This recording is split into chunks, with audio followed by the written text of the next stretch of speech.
Welcome to Getting to Know You, residents and staff at Stonebridge. And today I'm delighted to focus on a staff person. And it's a person who many Stonebridge people often have read her name and seen the sign outside the door that says Human Resources. But we haven't really met you, Tara Graham, just as a person, so this is our chance. And I guess we should even say welcome. When did you come here? My first day was June 7th of 2021. Okay, so it's not quite a year, so it's okay to say welcome. Yes, thank you. And since the sign was Tara and Graham Yes. and Human Resources, could you just tell us what you think Human Resources is? In other words, if somebody meets you and says, well, what do you do? And you say Human Resources, what do you think they think? Well, Human Resources, so I am the resource to the staff. They can come to me with any issues or concerns, be it payroll or employee relations, benefits, the fun stuff, parties and having a lot of fun around here, which I see a lot too. Right. Any concerns that they may have with their managers or their directors or anything, that would be some of the things that they would come to me about. Just a lot of different questions as well, regarding working here at Spring Point and Stonebridge in general. So questions about benefits, Payroll, sick leave, vacation time, training, workers' compensation if there's an injury on the job, 401k in terms of questions on that. The many benefits and perks that the company has to offer. Or just to come and sit down and talk and come get some candy. Yeah, we removed it from the table. I was already helping myself here. So that's the staple here in my office. Everybody comes by to get a piece of candy. So do you get involved in hiring at all? Yes, I do. So the managers, the hiring managers are the main focal point with the hiring process. What I do, I conduct the criminal background checks, and then we also get medical clearance. So and sometimes I do check references for those employees, potential employees. I'm sorry, but I am definitely a major part in the recruitment process. So you really now know everybody here. Yes, I'm learning. I'm still learning. I have a lot of residents that stop by and, just to say good morning or say hello. And sometimes I just don't feel right if I don't see Sandy. Sandy stops by every day to say hello. He was the first resident that stopped by. Well, he's sort of a volunteer staff person. So we have to thank Sandy for stuffing the boxes on Friday. He stuffs the boxes, with the newsletter, the resident newsletter every Friday, so he does a lot, So in doing the job here at Stonebridge, in order to get to know people, did you have to sort of reach out to the people who were employees here for a long time? Or do you sort of wait to have people come to you with a problem? How does it work that you get acquainted with people? Well, what I wanted to do coming on board, I wanted to make sure that I was able to build relationships with the staff. So I do walk the floors from time to time, getting to know a lot of people. I'm still learning, again, only here 10 months. So I'm still learning how, everyone's name and their titles and, getting to know a little bit about them. So I have that, but then I also have staff members that stop by here almost every week, just to, again, with questions about things that I can help them out with. So my main goal here is to build relationships. That probably is more difficult in this employment environment. I don't know, how do you explain that? The residents are all concerned that there isn't enough staff. But that has to have some perspective to it. Yeah, it has been a challenge. This pandemic has definitely made a major change. There are things that we've never dealt with, and I would say for my generation. you know, that we've never dealt with anything like this. So the whole recruitment piece of it, it's been really a challenge in trying to get people back into the workforce. And it's not just Stonebridge, unfortunately, as we can see, Right. you know, it's just throughout the entire country. I live in Freehold, and I drive home every day and I see signs up all over. Right. We're hiring so many different companies. So it's hard, it's a challenge, and it's hard for us to get people in as well. But I've reached out to the Department of Labor, the local schools, the colleges. We post on social media. We also post on Indeed, which is an online Yeah. job board, and our own site. So it's just a matter of just what Mary likes to say is kind of being that little bug, consistently reaching out and saying, hey, we're still here. So the recruitment piece of it has been a little bit of a challenge, but the managers are really doing a great job in trying to bring them in as well from word of mouth. Right. And I guess you're also seeing what we read about in the newspaper, that people are expecting more from their relationship with their bosses or the company, in terms of making their lives better, a schedule that works better, or just quality of life. Yes. Do you get questions along those lines? We do. You know, sometimes the schedules don't fit, you know, in terms of quality of life, work-life balance. So the managers do accommodate. They do try to make the accommodations to the schedule so they can fit the needs of the staff, as long as it's not interfering with the services that we're here to offer to our residents, because we're here to provide that exceptional customer experience. Right. So you probably weren't a teenager and said, "Oh, I know what I want to do when I grow up. I want to be a human resource person." How did you get into this field? So in actuality, I wanted to be a nurse when I was younger, and just didn't work out that way in high school. If I would have the high school that I'd gone to, when I graduated, I would have been an LPN, graduating straight out of high school. But I decided to change my major and became a business major. I went to Virginia State University, which is a historically black college and university in Petersburg. And I got my degree in business management. I took a couple of classes in human resources, and I was like, I like that. Yeah. I like, kind of understanding, but never thought that I'd be in that field. Right.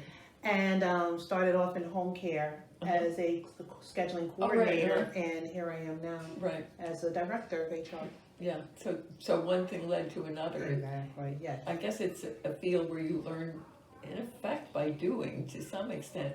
But isn't there another big factor in knowing what the law is, and so does that mean you have to take courses, or how do you stay up to date? Well, yes. So it is important to take courses. There's the Society of Human Resources Management, which SHRM is the acronym, and they're very popular in terms of getting needed information out to any HR professional. So that's one resource there. And then also attending, different online courses and going to school and becoming certified. So there is a certification? There is a certification through SHRM, yes.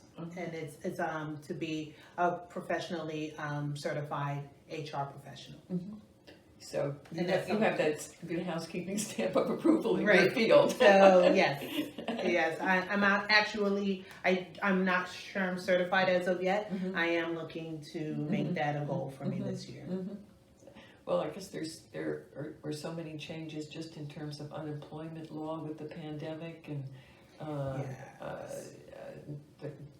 you had to learn that too on the fly or on the moment. On the fly, yeah. I mean, it's just, again, it's been such a challenge in trying to stay on top of the different changes in terms of the laws and the executive orders that come out seems like every 2 months or so. There's something different and this is COVID related, so we're still learning a lot about COVID, and then any, you know, regulations in terms of like family medical leave, if there are any changes Right, there, New Jersey state leave, we need to learn that. So it's really just keeping updated and going on different websites and, you know, learning Right, a lot more. Right.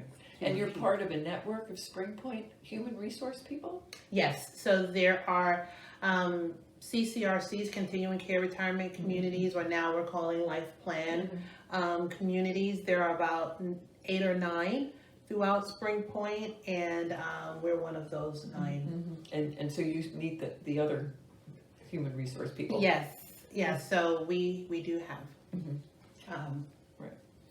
So now that you've been here and lots of people walk past the door and you've gotten to know what the staff makes of the place and a little bit about residents, do you have any observations about Stonebridge? Is it different than other places, or are you seeing a lot of similarities in terms of your work? I don't need to put you on the spot.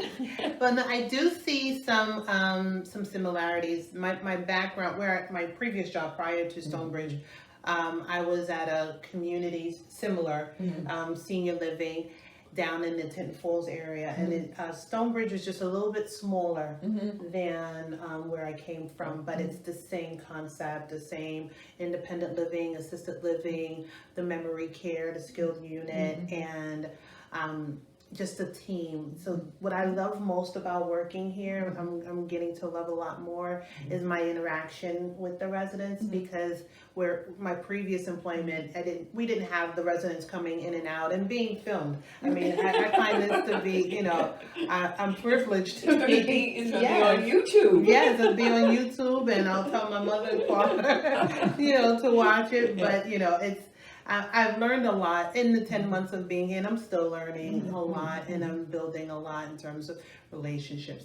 That's the most important thing to me, and building it with the residents as well, because you know, my customers are the employees, so I don't have much interaction with you all, but to be able to build with you all is really great. And then you can tell the people who want to work here that we're really all nice. Exactly. So I have an event that I'm going to at the end of the month for recruitment, so I'm going to tell them, hey, check me out on YouTube. That's exactly what's been happening, actually. And we can say the door is open. The door's always open. And if you're not being filmed, there's nice candy on on the table. Yeah. I do have an open door policy, and my team knows that, and I make sure that even when I'm having lunch, I don't want to close my door, because I want them to know that I am here for them, and I am their resource. Right. Well, I think the residents too really didn't know what your job is, and they care about the staff a lot.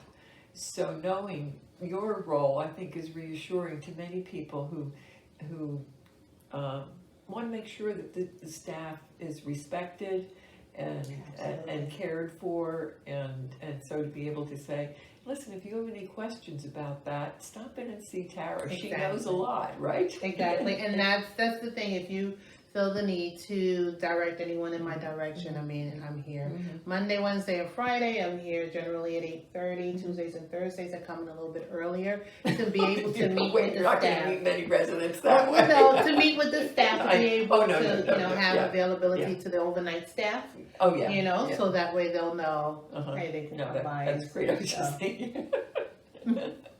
So, well, we're really glad to get to know you. thank you. And have you lived in Freehold? That's a wonderful old town in New Jersey. Yes. And, I've been there now for going on 15 years. Uh-huh.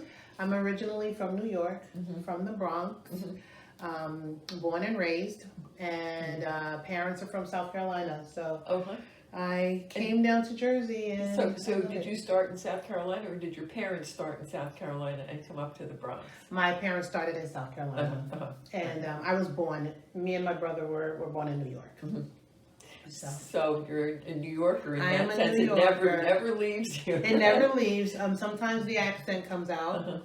I try to hold it back every now and then, but it'll come out. It'll sneak out. Well, a lot of people here read the New York Times, and it's amazing how much more frequently the Bronx comes up in the paper. There must be interesting things going on. Oh, yeah, in the terms of Bronx art museum, and do you go back? Do you still have? Yes, I still have family there. Uh-huh. My niece is still there with her mom. I have a few cousins that are there as well, so I have a lot of family and friends that are still in New York. But you're now a Jersey girl. I'm a Jersey girl. I'll take that title. I don't have to pump my own gas, so I'll take that title. That's really great. I love that you're all connected here. Yeah. And Spring Point here, or Stonebridge, is really in central New Jersey. And that band that goes across the state, we don't always know about people over in Monmouth County, and you probably don't know about people over in Somerset County, but we're all stuck there in the middle. Absolutely. So, Absolutely. and the traffic isn't too bad driving over here. It's not bad at all. I take 33 and then I'm like on the back roads, and it's a beautiful ride in the morning. I mean, I have my music on and it doesn't even feel like it's about 45 minutes to an hour, but it doesn't feel that way. It's a Well, great if you're ride. not stuck in traffic. Right, no traffic. Makes a big difference. No traffic, thank So, gosh. well, thank you for appearing, Thank getting to you. know you. Thank you we so really are much. delighted to get to know you in this kind of a conversation. Thank you, I appreciate Since I'm sure it. you're really good at conversations. Yes, so- we have to be in this field, Right. yes, definitely. So it's really great. And Tara, I know you say the door is open. I know the door is open. And I hope that the residents get to know you, and I hope that the staff continues to have a Yes. good relationship with you. We Thank all wish you. for that. So Thank thank you you for very being much. with us today. Thank you, I appreciate it. Thank Okay. you for the time. Stay tuned. You know you can see us on YouTube, and you can even go on the town app now and find Getting to Know You. So see you soon. Bye.